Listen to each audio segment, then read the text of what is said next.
नमस्कार, मैं हूं करिश्मा श्रीवास्तव और आप सभी का जन्माष्टमी के शुभ अवसर पर आईएनएस न्यूज प्लस के खास बुलेटिन में स्वागत है। कोरोना महामारी के बीच देश भर में जन्माष्टमी की धूम। कान्हा की नगरी मथुरा से लेकर राजधानी दिल्ली तक जगमगा रहे मंदिर। भीड़ न जमा होने के लिए किया जा रहा वर्चुअल दर्शन का प्रबंध। बॉलीवुड के मुन्ना भाई संजय दत्त को फेफड़े का कैंसर, इलाज के लिए जा सकते हैं विदेश। पत्नी मान्यता दत्त ने संजय दत्त के फैंस और शुभचिंतकों का किया शुक्रिया अदा। देश भर में कोरोना के करीब 61,000 नए मामले सामने आए। कुल आंकड़ा पहुंचा 23 लाख के पार। 834 नए मौतों के साथ 46,000 से ज्यादा हुई मौतें। पूरे देश में जन्माष्टमी का शुभ अवसर पूरे धूमधाम से मनाया जा रहा है। भक्तजन कहीं लड्डू गोपाल को भोग लगाते हुए दिखे तो कहीं पर तैयार करते हुए दिखे। इसी मौके पर मंदिरों को भी फूलों से सजाया गया और लाइटों से भी सजाया गया। पर कोरोना काल के चलते इस बार जन्माष्टमी की धूम थोड़ी कम दिखी। देखिए ये रिपोर्ट। साल के अधिकतर सारे त्योहार कोरोना की वजह से उतने जोश से नहीं बन सके जैसे कि बनते थे। इस वक्त भारत में कृष्ण जन्मोत्सव की धूम है, लेकिन यह पर्व भी फीका जाता दिख रहा है। श्री कृष्ण जन्माष्टमी को लेकर लोगों में उत्साह है, मगर कई जगहों पर मंदिर बंद रहे।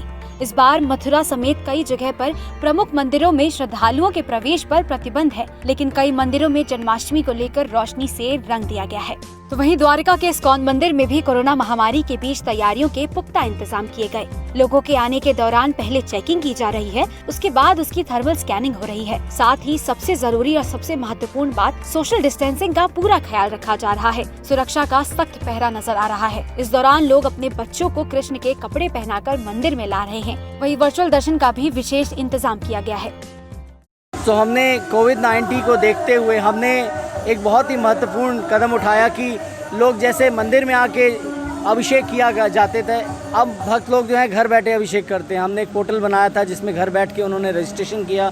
हमने यहाँ कोरियर से उनके पास अभिषेक की चीज़ें भिजवाई, भगवान भिजवाए। यहाँ पर ऑनलाइन देखते हुए उनके नाम से अभिषेक होता है, वो घर बैठ के अभिषेक कर सकते हैं। तो जिनको जो आ सकते हैं वो बड़े सेफ्टी मेजर्स में आते हैं, और जो घर बैठे हैं ऐसे कई लाखों लोग हैं जो इस्कॉन द्वारका में जन्माष्टमी में अपने घर बैठ के अभिषेक कर रहे हैं, जिनको हमारी टीम यहाँ से ऑनलाइन दर्शन कराती है और किट भिजवाई हुई है। वो किट में एक वीडियो है, वो वीडियो देखते हुए बाकायदा घर में अभिषेक करते हैं। उनको हम यहाँ लाइव देख सकते हैं और वो हमें यहाँ से लाइव देख सकते हैं।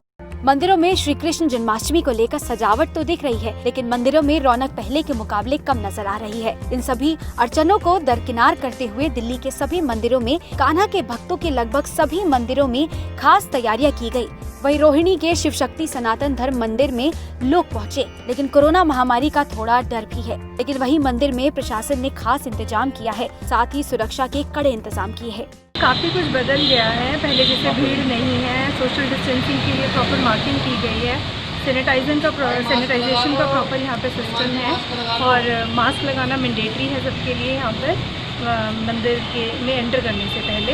और डेकोरेशंस वगैरह भी काफ़ी अच्छे हैं। श्रद्धालुओं के लिए पहले गोले लगाए हैं, सैनिटाइजर रखा है और थर्मल स्कैनिंग है। उसके बाद वो दर्शन करेंगे और लाइन में चलते रहेंगे। जो अंदर जो व्यवस्था की गई है कन्हैया जी के लिए, कितनी दूरी से दर्शन कर सकते हैं, क्या है, छू सकते हैं? ओके। और सुरक्षा के किस तरह से इंतजाम है? हम देख रहे हैं कि पुलिस के जवान भी बैठे हुए हैं। पुलिस के जवान बैठे हैं, सुबह से ड्यूटी पे हैं और कोई समस्या नहीं है। वहीं दिल्ली के अंबेडकर नगर के मदनगिरी के शीतला माता मंदिर में भी सजावट देखते ही बन रही है। कोरोना महामारी के मद्देनजर रखते हुए मदनगिरी के शीतला माता मंदिर में 5-5 करके लोगों के दर्शन करवाए गए। साथ ही मंदिर में बिना मास्क और सैनिटाइजर के नहीं जाने दिया जा रहा है। सर, सबसे पहले तो हमने इसमें सफाई का ज़्यादा ध्यान दिया है जी, और जितने भी भक्त हैं जी 4 या 5 से ज़्यादा हम एंट्री नहीं दे रहे हैं। साथ में उनको सैनिटाइज करके और बिना मास्क के हम एंट्री कर नहीं रहे जी। और हमने सोशल डिस्टेंस का पालन किया है।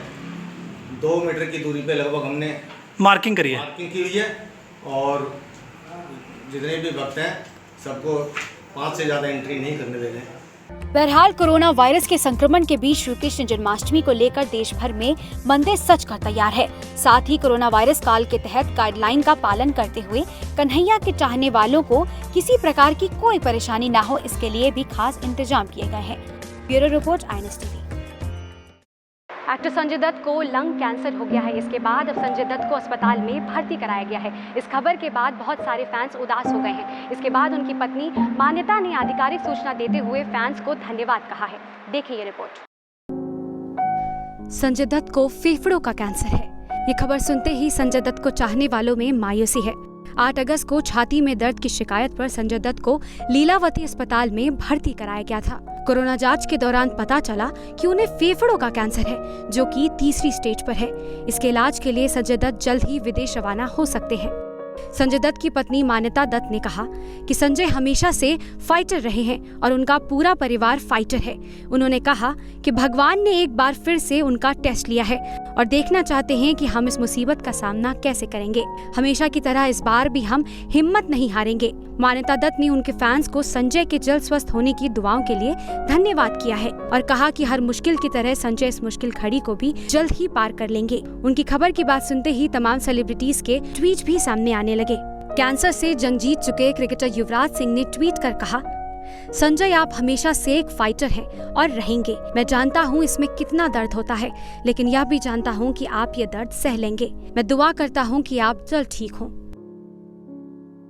Bureau report, INS TV।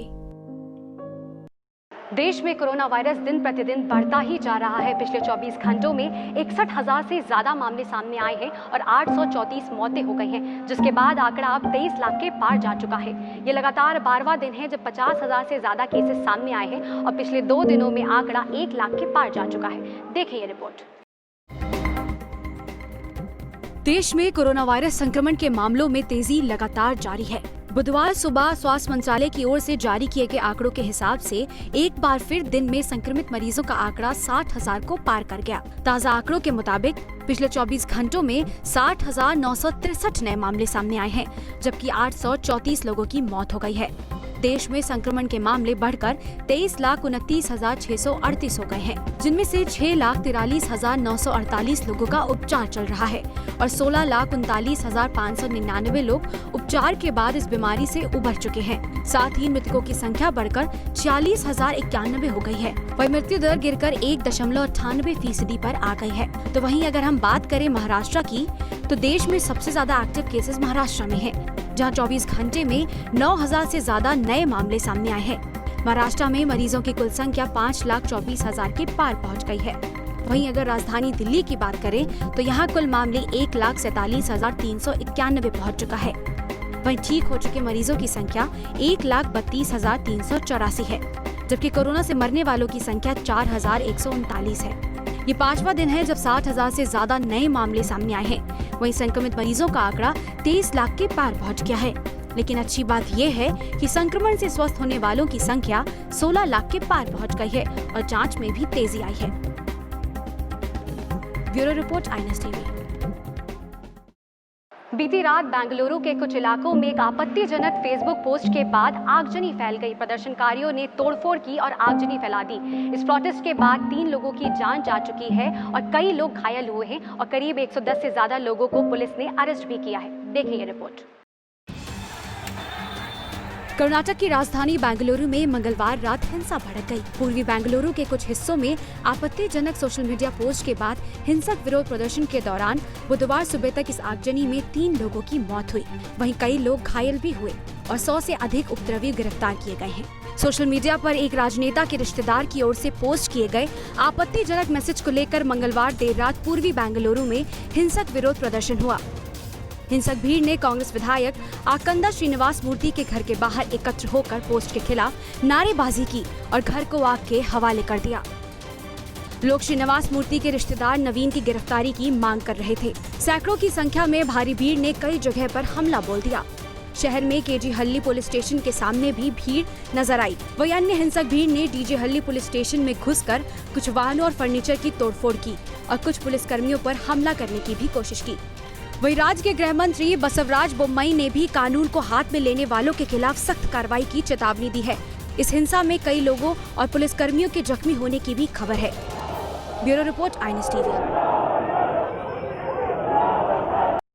Delhi के आज़ाद मार्केट में बुधवार सुबह एक बड़ा हादसा हुआ। जर्जर हालत में एक बिल्डिंग कोलैप्स हो गई, जहां पर 2 पुलिसकर्मी भी तैनात थे, जिसके बाद एक पुलिसकर्मी की मौत हो गई है और कांस्टेबल की हालत गंभीर है। देखिए ये रिपोर्ट।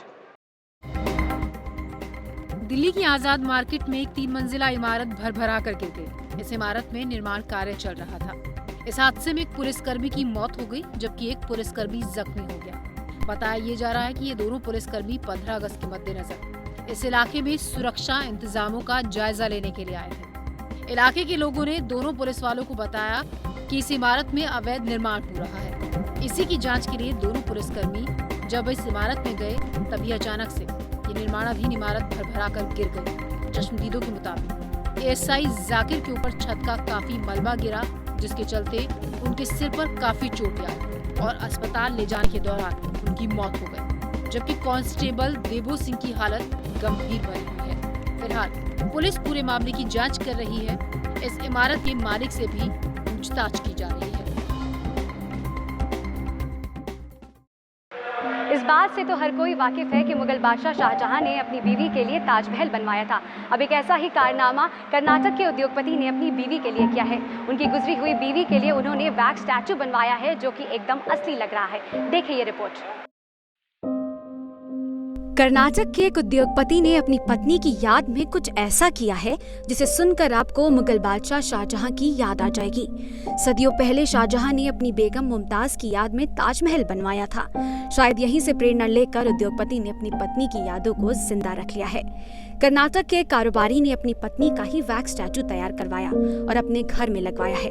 दरअसल उद्योगपति श्रीनिवास गुप्ता ने अपने नए घर का गृह प्रवेश किया।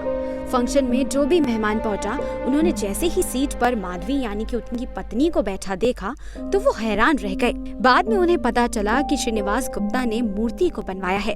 दरअसल श्रीनिवास गुप्ता की पत्नी माधवी का साल 2017 में एक कार दुर्घटना में देहांत हो गया था। इसके बाद से ही श्रीनिवास को अपनी जिंदगी में कुछ अधूरापन महसूस हो रहा था। यही वजह है कि उन्होंने घर में पत्नी की मौजूदगी के लिए उनकी एक प्रतिमा तैयार करवाई। ये मूर्ति हूबहू उनकी पत्नी जैसी लगती है। Bureau report, INS TV.